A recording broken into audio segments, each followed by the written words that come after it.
unfortunately for Angel Reese, she's dead ass last. And I'm not kidding you in this list of players. And she looks really, really bad in comparison, and we're going to take a look at that. What if I told you that one of the WNBA's most talked about rookies is also among the least efficient when it comes to scoring? Angel Reese may have a massive social media presence, but her shooting stats paint a very different picture, one that a lot of her supporters might not want to face. Angel Reese, special edition, long twos, let's go! This is now America's favorite shot. Bang! Going on the campaign trail, make bad shots great again! Bang! The fun fact for you, did you know she is shooting? Stick with me, because what I'm about to show you is a stat so revealing, it completely shatters the hype. If you thought Angel Reese was struggling, just wait. The truth? It's worse than you imagined. The numbers don't lie. And once you see where Reese ranks among all WNBA scorers, you'll understand why even some basketball legends, yes, the ones she thought had her back, are now calling her out. By the end of this, I'll name 2 icons who once supported her, but are now questioning if she's really built for this level. The gap between the hype and the hard facts, it's massive. Ready? Let's get into it. A couple of the most baffling things that I've seen this offseason is the lack of videos involving Angel Reese working on layups. Now, look, the layup issue is a real issue for Angel Reese, and I don't understand the taking all the... I mean, yeah, sure, you can practice 2-point shots just inside the 3-point line. You can practice 3-point shots, but there seems to be an emphasis on that from Angel Reese, and I don't understand, because she should be trying to perfect her game inside 5 foot. Did you know that Angel Reese ranks at the very bottom in shooting efficiency among all high-volume scorers in the WNBA? The stats aren't just disappointing, they're shockingly low. It's a reality check that's flying under the radar, and honestly, it's time we talk about it. States don't even want to pass her the ball. Look at the hesitation on that. No, stop it! She recently called herself a stretch 4 on her own podcast. I guess that means pigs must be flying now. For Celsius, Red Bull, or bang! Stop using that jab. Stop. They are not guarding you. They are giving you plenty of space to shoot the ball. When analysts break down a player's offensive impact, true shooting percentage TS% is considered the gold standard. Unlike traditional field goal percentage, TS% gives us the full scope by factoring in field goals, 3-pointers, and free throws. It doesn't just show how much a player scores, it shows how efficiently they do it. In a league where every possession counts, this stat is what truly separates elite scorers from high-volume but inefficient shooters. On the flip side, Chicago Sky's Angel Reese found herself at the very bottom of the list, sitting at 30th, with a true shooting percentage of just 46.4%. The contrast between the two rookies, both with massive college followings and major fan bases, ignited strong reactions online. Now for the hard truth, Angel Reese is currently posting a true shooting percentage of just 46.4%, placing her 30th in the league. That's not just below average, that's near rock bottom. For context, most veteran WNBA players hover well above the 50% mark, and elite scorers regularly exceed it. Right now, Reese isn't even in the same conversation, let alone the same tier. Clark may just be starting her WNBA journey, but she's already making waves, not only with highlight plays, but also with cold, hard numbers. A recent viral post on X revealed the true shooting efficiencies of the league's top 30 scorers, and it sparked quite the controversy among fans. Clark, now a rookie with the Indiana Fever, ranked 6th amongst all shooters with a true shooting percentage of 58.3%. True shooting percentage takes into account a player's field goals, 3-pointers, and free throws, making it a key indicator of overall scoring efficiency. For a first-year player, it's elite company to be in. You might be thinking, she's just a rookie getting used to the pros, but that argument falls apart fast when you compare her to her peers. Caitlin Clark, facing more defensive pressure than any other rookie, is putting up a 58.3% true shooting percentage. That's 6th in the entire league, first among rookies and second among all guards, trailing only Kelsey Mitchell. Clark is clearly thriving under the same rookie curve that's supposed to explain Reese's struggles. And if Clark's just an outlier, think again. Rickea Jackson, the 4th overall pick, is also shining with a 55.2% true shooting percentage. As for Cameron Brink, number 2, and Camila Cardoso, number 3, they weren't included in the rankings due to limited playing time from injuries, not inefficiency. Clark's game has translated well to the pros. Her shooting from deep remains a threat, 33.9% from beyond the arc. She was 13th in the league, while her mid-range and inside games are just as effective.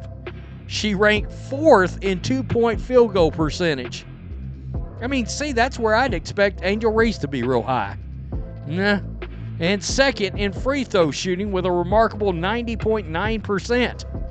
Her effective field goal percentage, EFG, which adjusts for 3-point shots being worth more, stood at 52.1%, good for 10th overall. Here's something that almost no one is mentioning, and it's wild. Nearly 40% of Angel Reese's rebounds come from grabbing her own missed shots. Let that sink in. While her rebounding totals might look elite on the stat sheet, they're partially padded by her own poor finishing. She's missing shots most post players would convert and then cleaning up the mess herself. Still not convinced? Let's talk effective field goal percentage, and this is brutal. Reese is posting a league-worst 39.5% EFG percent, meaning she's draining possessions at an alarming rate. When she gets the ball and looks to score, the Sky would statistically be better off if almost anyone else took the shot. This kind of inefficiency doesn't just impact her, it ripples through the entire offensive system, dragging down the team's offensive ceiling. No wonder defenses don't bother guarding her tightly. By contrast, Reese's shooting woes drew criticism. She finished 30th in 2-point percentage at 40%. God. 29th in 3-point percentage, 18.8, and her effective field goal percentage was a league low 39.5%. That's crazy as hell. And I don't want to hear nothing about a big. We're going to take a look at something. Even from the free throw line, often a reliable scoring source for bigs, she landed 27th. Considering most of Reese's shots come from close to the rim. And here's where things really go off the rails. The numbers actually get worse when you dig into where Angel Reese is taking her shots and how she's missing them. We're not just talking about standard rookie struggles here. This is historically bad efficiency for any WNBA player with a similar usage rate and shot volume. Players with this kind of shooting profile, low efficiency, high volume, and poor shot selection typically see their roles reduced fast. Coaches can't justify running an offense through someone who hemorrhages possessions, but in Reese's case, she continues to get touches and opportunities as if the numbers don't exist. The real question is, how long can that last? Some fans found the numbers hard to stomach. A 6'3" post player that shot 90% of shots from 5 foot, within 5 foot, is at 30. Another one said, OMG, Angel, get up, girl. Those high usage, low efficiency numbers are already troubling. But when you zoom in on Angel Reese's production within 5 feet of the basket, where her 6 feet 3 inches frame should give her a clear edge, it gets downright alarming. She's converting just 44.5% at the rim, a zone typically dominated by post players. To put that in perspective, guards nearly half a foot shorter are finishing better than she is in traffic. In basketball terms, this isn't just a minor flaw. It's a complete failure to capitalize on her most natural physical advantage. But enough about that. Let's talk about why some people in the WNBA straight up hate Caitlin Clark. Why do the women in the WNBA hate Caitlin Clark? It was a stupid decision because it compromises what your ultimate goal is, which is to elevate the WNBA brand. Stephen A., I could actually argue that it hurts the game more if they had given her a roster spot over someone more deserving. Because I think it makes a mockery of the women's game. If the focus on, okay, now we just have to have people because of marketing and their intention, and they're not as talented, we're not putting the best team out. If your only argument for Caitlin is that it would have been a great marketing opportunity and you don't have basketball experience or chemistry with the group listed in your reasoning, I don't want to hear it. This is the most popular women's basketball player in the world. Some of us felt like maybe she hadn't proved it in the WNBA, but at this point, she certainly has. So she proved everybody wrong. What about the guards? Let's talk about the guards that did make it. Talk about the guards that did make it. How they play, Andrea? Because you were one of the ones that say she didn't earn it. How did the guards play that was in the Olympics? How did they play? For sure, but we can't take how Caitlin finished the W season and pivot that to how she would have done in the Olympics. That's a completely different All I'm saying argument. is, look at that point. Look at how she played up until that point. Chelsea Gray had only played one game before she went to the Olympics. For what seems like forever, Angel Reese has been gunning for Caitlin Clark. It kicked off with that infamous John Cena, "You can't see me move," and the ring finger taunt during the 2023 NCAA Championship. But that was just the opening act. Fast forward to the WNBA, and Reese cranked it up a notch by straight up smacking Clark on the dome without batting an eye. During the All-Star Weekend practice, Reese pulled off a miracle three right after Clark bricked hers. Instead of showing any sportsmanship, Reese went full-on celebration mode with everyone except Clark, acting like she didn't even exist. This isn't just rivalry anymore, folks. Whether you want to call it low-key bullying, passive-aggressive shenanigans, or straight-up mean girl tactics, it's crystal clear Reese has it out for Clark. Sure, when the cameras start rolling, Reese tries to play it cool. She's all, "Nah, me and Caitlin Clark aren't enemies or anything." She's been caught saying stuff like, "I need everyone to get that it's just intense competition." Like, me and Caitlin Clark don't hate each other. Like, I want everybody to understand that it's just a super competitive game, and like, I would just wish people realize that, like, once I get between those lines, it's no friends. People are just trying to make it seem like it's something, but I love Caitlin, I love her game, and I admire everything that she's done. But let's be real. Actions speak way louder than words, and Reese's actions are screaming a whole different story.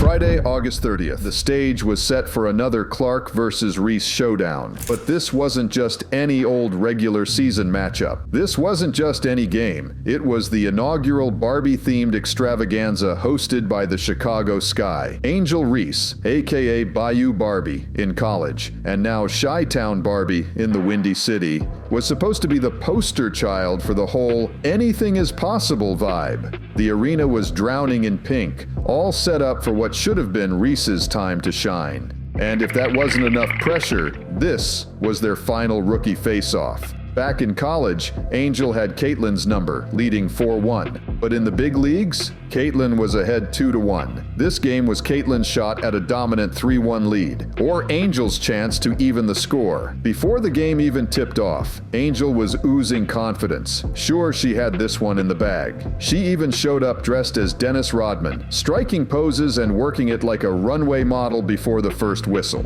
It was a spectacle that screamed, "This is my turf, and I'm about to run the show."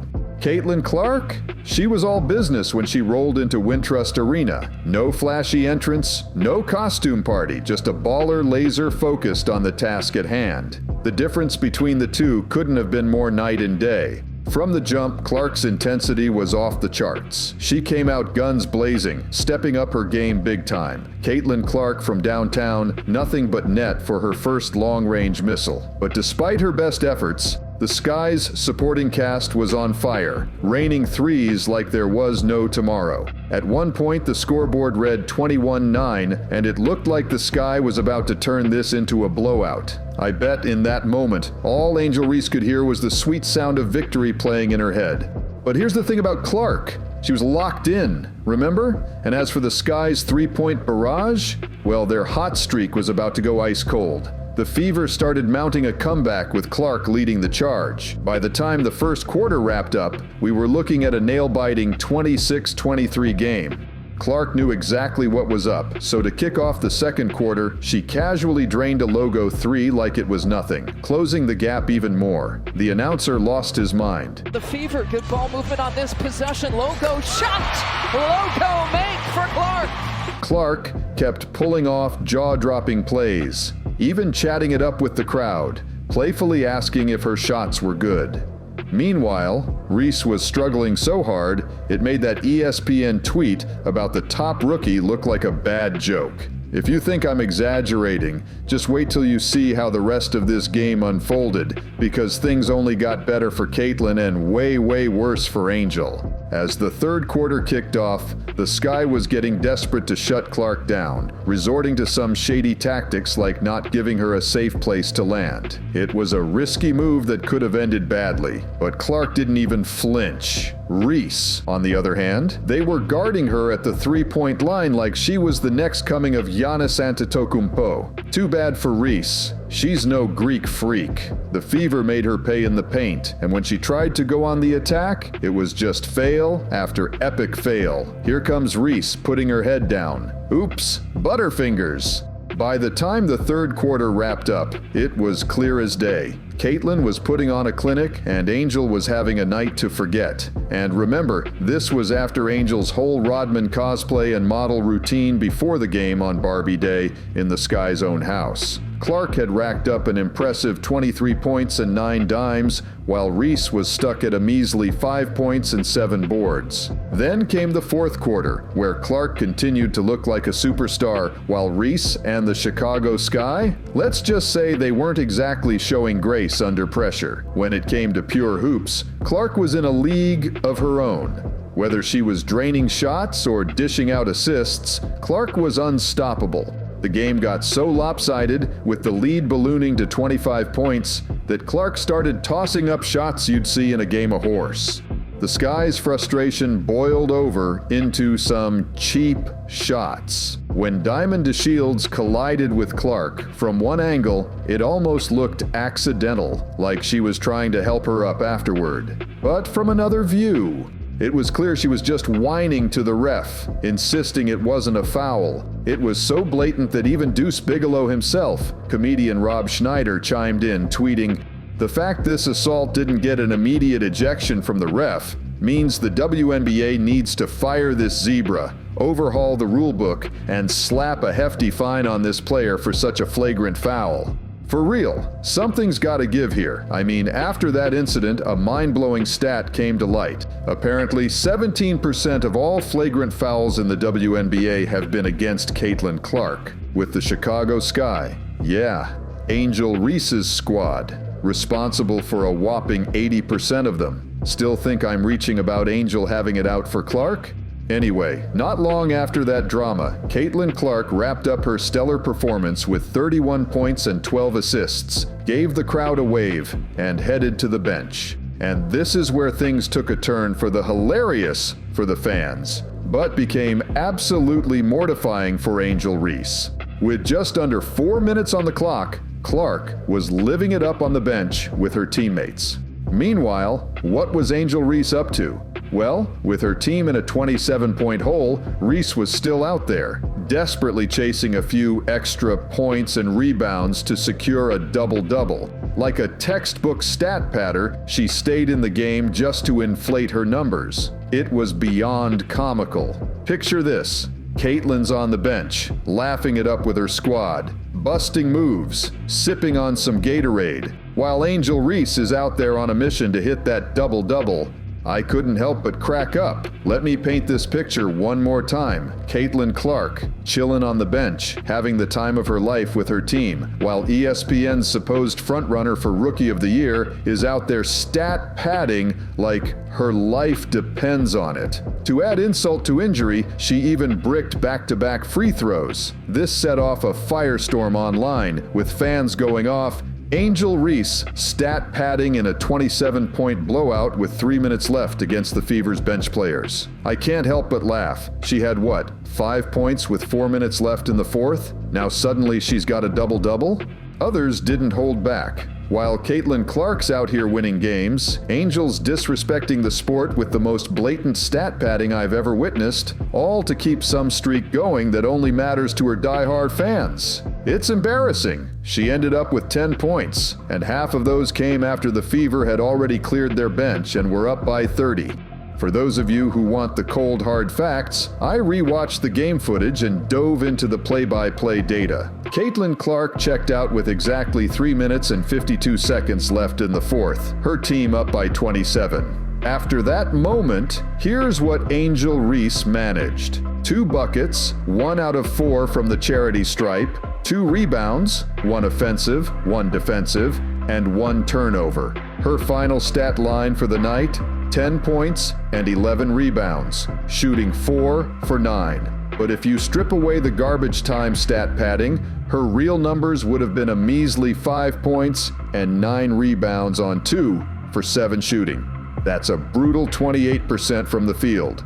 Listen, after all the smack talk Reese aimed at Caitlin Clark during March Madness, that cheap shot earlier in the season, and the way she egged on her teammate after that near assault on Caitlin, this was Caitlin Clark's classy clapback. No trash talk, no disrespect. She just let her game do the talking, absolutely schooling Angel Reese on her home court while vibing with the crowd in Reese's own backyard. Ladies and gents, we just witnessed the day Caitlin Clark utterly humiliated Angel Reese. But let's keep it 100. Caitlin's game has been making everyone look silly, not just Angel. On September 15th, 2024, Caitlin Clark etched her name in WNBA history with a performance that left fans and analysts alike in awe. Facing the Dallas Wings, Clark surpassed Simone Augustus's WNBA rookie single-season scoring record, illuminating the court with a career-high 35 points. This electrifying display not only secured a nail-biting victory for the Indiana Fever, but also solidified Clark's position among the league's all-time greats. The game kicked off with Caitlin Clark controlling the ball, but it was Kelsey Mitchell who initiated the scoring, finding Nalissa Smith for a smooth layup. The Wings quickly answered as Natasha Howard cleaned up a missed shot, putting Dallas on the board. The energy in the building surged when Arike Ogunbowale made Kelsey Mitchell stumble before draining a three-pointer. Aaliyah Boston, not to be outdone, responded with a drive to the hoop for a layup. Satu Sabali kept the Wings' momentum going with a sharp three-pointer, but Nalissa Smith maintained the Fever's intensity with another layup. The back and forth continued with McCowan and Boston trading baskets inside. As the first quarter progressed, both teams showcased their offensive prowess. Natasha Howard hit a jumper, Awak Queer added a beautiful step-back two, and Satu Sabali kept Dallas in the game with her own layup. The Wings' offensive onslaught continued with Arike Ogunbowale striking again, this time with a stunning step-back three-pointer. It was at this point that Caitlin Clark made her presence felt, knocking down her first three-pointer of the game. The clean shot had the crowd buzzing, a hint of the historic performance to come. Sabali, however, was quick to answer with another smooth three, showing no signs of backing down. The quarter ended with both teams locked in a competitive battle,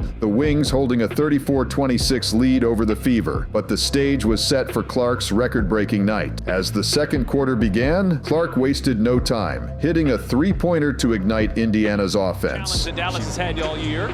Clark catch and shoot and knocks down her second three. Very well executed for Caitlin Clark. She was then fouled on another three-point attempt and calmly sank all 3 free throws, inching Indiana closer. Clark's relentless drive was evident as she circled around defenders for a jump shot, adding another 2 points to her tally. She followed it up by nailing another three-pointer, bringing the Fever within striking distance. Clark's playmaking abilities were on full display as she found Kelsey Mitchell with a bounce pass for a backdoor layup. As the second quarter came to a close, the Wings held on to a slim 59-57 lead, but Clark's impact was becoming increasingly apparent. The third quarter saw Clark finding her rhythm again, hitting a deep two-pointer. She then nailed a beautiful three-pointer, showcasing her scoring prowess once more. Clark's vision was evident as she set up teammates for scoring opportunities, even if not all of them were converted. But it was in the fourth quarter that Clark truly took over the game. She opened with a driving jump shot, followed by a layup. Then, in a display of sharp shooting that left the crowd in awe, she hit back-to-back three-pointers. After drawing a foul, Clark made all her free throws, demonstrating her composure under pressure. Clark's playmaking continued to shine as she found Erica Dantas for a beautiful corner three. As the game intensified, Clark remained unstoppable, hitting both of her free throws after another foul. When the final buzzer sounded, Caitlin Clark Clark had amassed a career-high 35 points, leading the Indiana Fever to a thrilling 110-109 victory over the Dallas Wings. But more than just a win, this game marked a historic milestone in Clark's young career. With this performance, Clark broke the WNBA rookie single-season scoring record, surpassing the mark of 744 points set by Simone Augustus in 2006. Clark's 35-point outburst pushed her total beyond this benchmark, cementing her place in WNBA history. What makes this achievement even more remarkable is the context surrounding it. Clark entered the WNBA with immense hype and expectations following her record-breaking college career. The pressure to perform at the highest level immediately was enormous. Yet, not only has Clark met these expectations, she has exceeded them in spectacular fashion. This record-breaking performance wasn't just about the points scored. It was a showcase of Clark's complete game. Her ability to score from anywhere on the court, her court vision in setting up teammates, and her clutch performance in the game's crucial moments all contributed to this historic night. Moreover, this game highlighted Clark's impact beyond just her individual statistics. Her presence on the court elevates the entire Fever team, creating opportunities for her teammates and putting constant pressure on the opposing defense. The narrow victory over a strong Dallas Wings team underscores how crucial Clark's contributions are to the Fever's success. It's worth noting that this isn't the first time Clark has made headlines this season. Earlier in the year, she broke the WNBA's all-time single-season assist record, showcasing her exceptional playmaking abilities. Now, with this scoring record, Clark has demonstrated her well-rounded game and her ability to dominate on both ends of the floor. The fact that Clark is achieving these milestones as a rookie is nothing short of extraordinary. Many players take years to adapt to the speed and physicality of the WNBA game. Clark, however, has hit the ground running, playing with a confidence and skill level that belies her rookie status. This performance against the Dallas Wings wasn't just about breaking a record. It was a statement. Clark has put the entire league on notice that she's not just here to participate, she's here to dominate. Her ability to take over games, to make clutch plays when it matters most, and to consistently perform at an elite level